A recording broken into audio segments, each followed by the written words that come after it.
Okay, hi, this is Elliot Fishman, and welcome back to part 3 of renal infection through infarction. And we mentioned last time, and we were discussing infarcts, and lately I've noticed I see many cases like this where I see an area of thrombus in the aorta, particularly the thoracic aorta, particularly near the arch.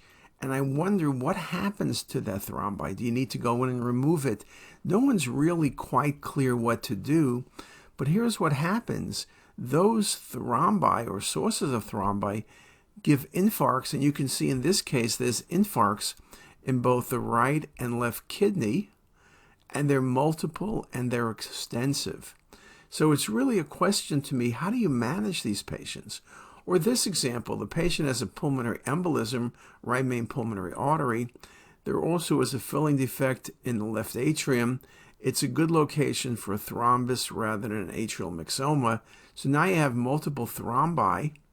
And watch what happens. Watch where this goes. There's thrombus occluding the patient's right renal artery. There's thrombus you can see very nicely from the right renal artery. Look at the decreased function of the right kidney compared to the left kidney. Again, you can see it really well here. That's a large central thrombus extending into the aorta proper.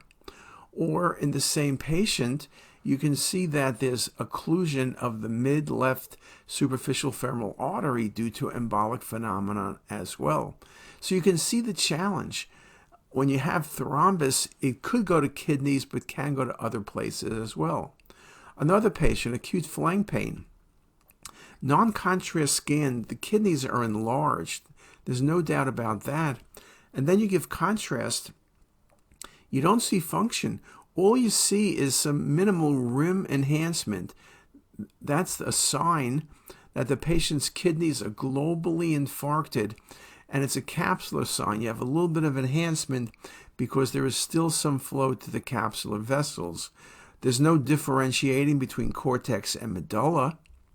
This is global infarction of the kidneys, picked up a bit late. This patient will need to get nephrectomies. Now, vascular injury can occur from surgery. The classic description of an adrenal lesion, like in a child, resection of a neuroblastoma, left neuroblastoma, and now it's infarcted the left kidney. We used to see that a lot with resection of the aorta and then injury to the renal artery with infarction, be it segmental because patient has multiple renal arteries, or global when there's a single renal artery. One of the things to remember with endovascular stenting, you get around a lot of the problems with injury to the kidneys. And here's, again, that patient with a left adrenalectomy for neuroblastoma. That kidney, there's no function, there's a capsule sign present, but this patient will need a nephrectomy. Another patient, post-aortic aneurysm repair, you look carefully, the right kidney is enhancing on the MIP imaging, you see the right renal artery, but you don't see the left kidney, and you don't see the left renal artery. And when you look at the routine coronal views, you see the left kidney is small, it's globally infarcted, there's a capsule sign, but it's global infarction of the left kidney. Another example, global infarction, a prominent capsule sign. In these patients, the only method of treating is going to end up being a nephrectomy. These kidneys go from infarction to infection, and so you're going to end up removing them. Here's a patient, status post-stent left renal artery. Anytime you put a stent in, you can release thrombi, you can cause all sorts of havoc. And look at the patchy enhancement of the left kidney. You can see there are multiple zones of infarction present. There's the loss of cortex and medullary interface in the left kidney. Now, if you look at most of the cases I showed you, it was involvement of the renal artery. Renal vein thrombosis is less common, but also is very, very important. Presence of thrombus in the major renal veins or its tributaries is rare. We typically think of renal vein involvement with tumors, right? Patient has a renal cell carcinoma, it involves the renal vein. Patient has an adrenal cell carcinoma, it grows down into the renal vein. You can have other entities, IVC, sarcomas, which grow into the renal veins as well. When you talk about renal vein involvement, males are more common than females.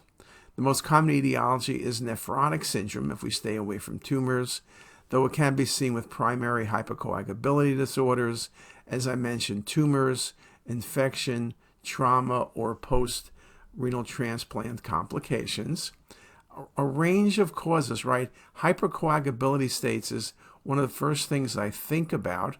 Vasculitis, sickle cell disease, lupus, amyloid are two things that are common. Trauma occasionally, and again, as I mentioned, tumors, but in those scenarios, you are going to see the tumor, and as part of your tumor staging process, look at the renal veins, look at the IVC. In patients with renal carcinoma, particularly aggressive clear cell, not uncommon to have renal vein involvement and then extension into the IVC. This article by Wang, CT is currently the modality of choice for diagnosing renal vein thrombosis, high sensitivity, and high specificity. Here's an example of renal vein thrombosis to the left kidney. It extends just almost to the IVC. It's interesting, there's some enhancement of the wall of the left renal vein. There's minimal difference in enhancement of the left kidney compared to the right kidney, but really an impressive example of renal vein thrombosis. Now, renal failure is another important process. With renal failure, you're talking about many different diseases: infection, drug-induced injury, dehydration, complications of chemotherapy. We also talk about patients post-arrest. We see many patients sick in the hospital. They've had cardiac arrest. Well, kidney involvement, part of the hypoperfusion syndrome.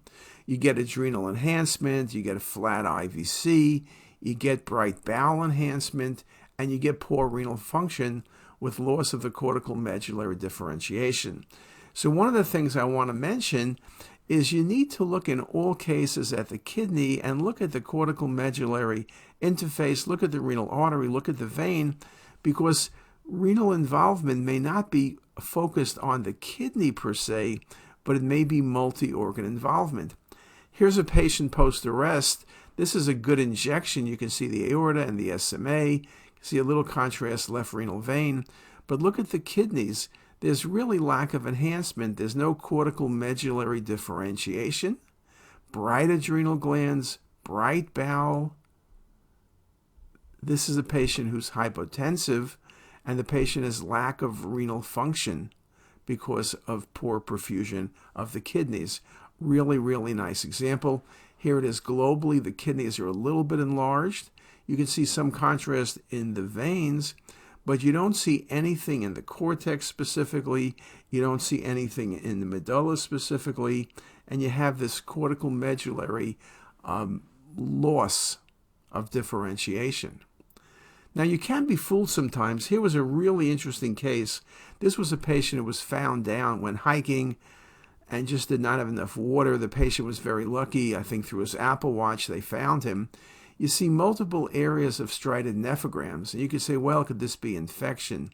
What this was acute renal failure due to dehydration. Just a beautiful example of striated nephrograms. I will admit it's the only example of this I've ever seen. Maybe I don't see many people who go hiking and don't have enough water with them, but it's a really nice example showing you precisely the lack of cortical medullary interface and those striated nephrograms. So it's a really, really nice example. This patient did well once they were hydrated. I mentioned patients with chemotherapy. Here's a patient with relapsed AML with renal failure due to chemotherapy. Just like the prior case when the patient was hypotensive, what you can see here is the kidneys are enlarged. There's a lack of cortical medullary differentiation. There really is no significant enhancement in the kidneys proper. And this becomes indeed very, very important. Here it is on the coronal view as well as the axial view. So again, larger kidneys, no differentiation of cortex and medulla, and no significant renal enhancement.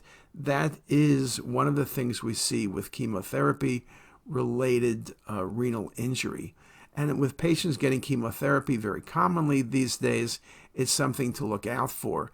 Yes, they do lab values. They may know the creatinine is rising, but I think sometimes we're the first people to make the diagnosis. Now, other things, this patient had rhabdomyolysis due to a severe burn. Rhabdomyolysis has breakdown in muscle, and one of the things that results also is decreased renal function due to the breakdown of muscle. Look at the cortical medullary interface. Like the last few cases, you don't see it. It's not there. There's some renal function, but the renal function is markedly decreased. There's no cortical differentiation. There's no definition of medulla. This is secondary to rhabdomyolysis, which is, again, a syndrome characterized by breakdown of skeletal muscle and leakage of intracellular myocyte content such as CPK and myoglobin. And it's usually the elevated CPK that gives you the answer. Elevated CPK of at least 5 times the upper limits of normal is an important diagnostic marker of rhabdomyolysis. Now, patients can recover. These patients may need to be on dialysis for a bit, but it's very important in burn patients to really think about that possibility. Here's another burn patient. Again, this is 2 weeks post-surgery. You can see the lack of cortical medullary interface very nicely shown. Again, the large kidneys, poor cortex enhancement, poor medullary enhancement, and in these cases, the kidneys are enlarged. What about this case? Patient with FUO, look at the kidneys. They're large, there's some function, but you don't see cortical medullary differentiation. You don't see any of the classic things, and it's a reasonably good injection. Here it is on the coronal views. The kidneys are large, the renal arteries are patent, so it's not renal artery occlusion, it's not renal vein occlusion. What are we dealing with?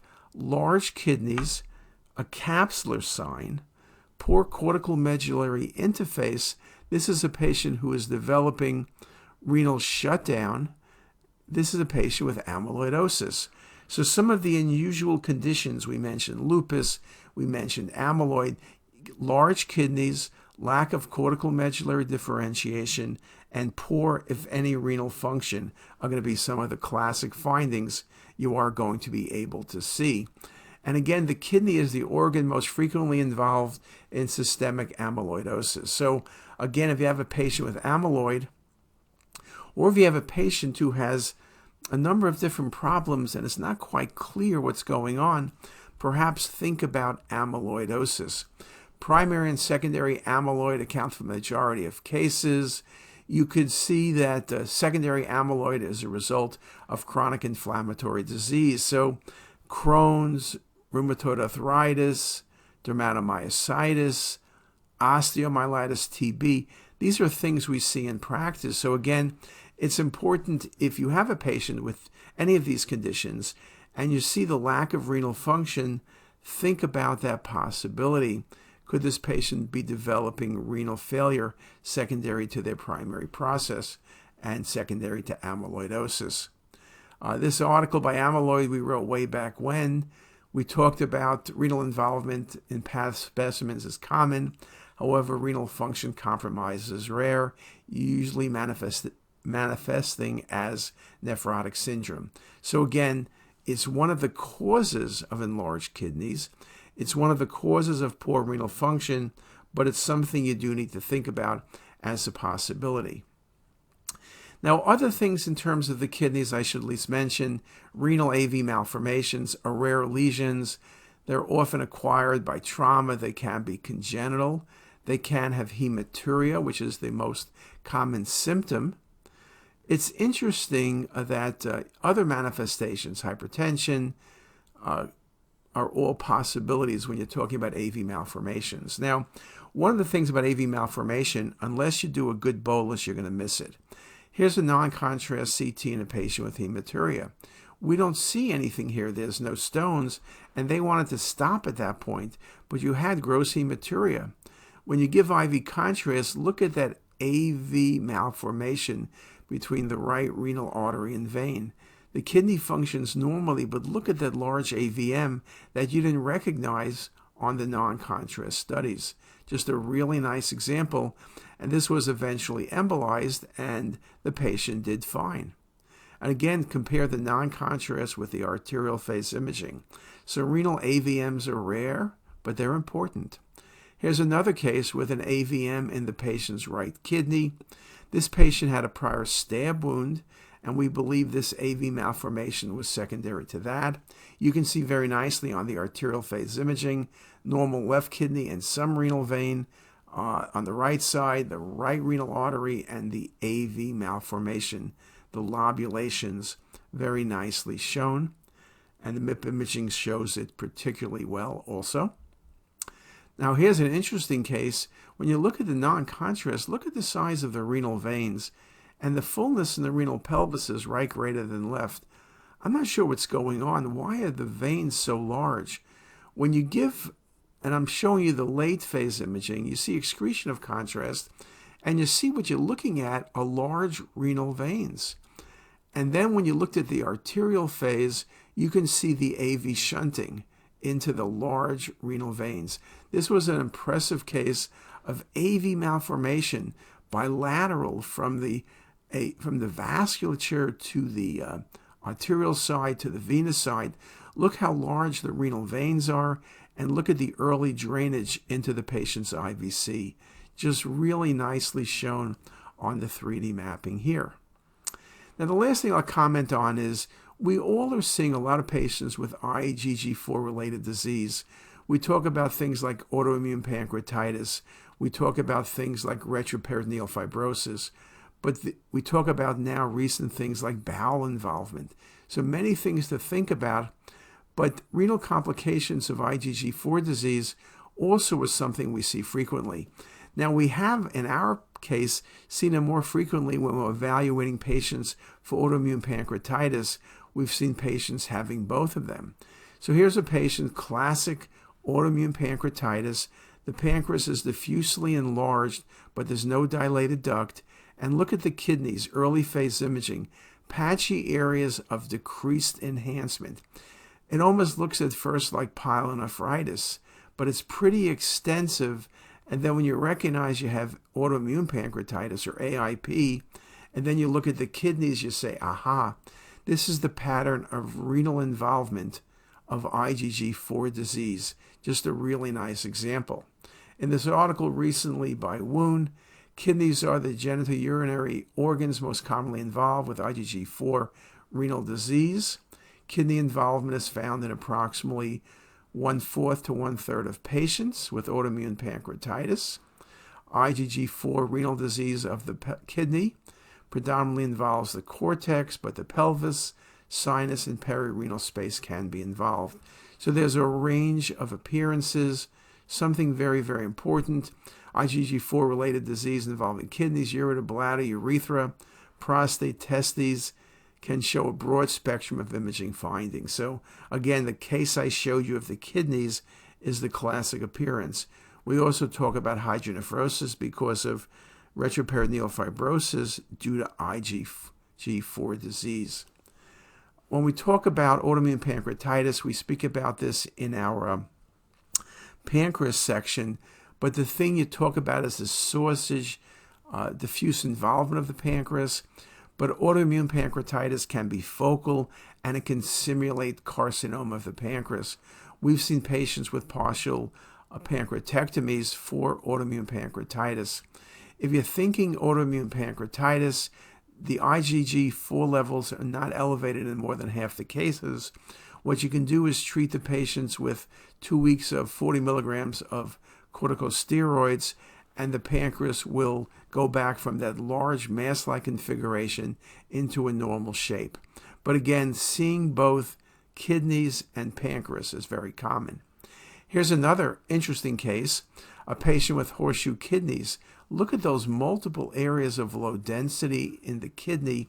This is a classic IgG4 renal involvement in a patient who also had pancreatic involvement. But I'm always showing you the kidneys. Look at those areas of decreased enhancement, diffusely involving both kidneys. I can't think of an IgG4 case where it's been unilateral. In my experience, it's always like this, bilateral. And whether you have a horseshoe kidney or regular kidneys, it's going to be bilateral. Another example, a patient with hematuria. There's some decreased attenuation, particularly in the left kidney. This was IgG4 in a patient who also had autoimmune pancreatitis. So again, very important diagnosis. And as I mentioned, IgG4 disease is becoming more popular. It's important to think about this because otherwise you're going down the road thinking perhaps about renal infarcts, perhaps about acute pyelonephritis. Those are things you need to think about, but don't ignore IgG4 disease. And again, here you can see very nicely in the last case, looking at the left kidney, the multiple areas involvement, particularly toward the lower pole of the kidney. And again, you can see the pancreas involvement.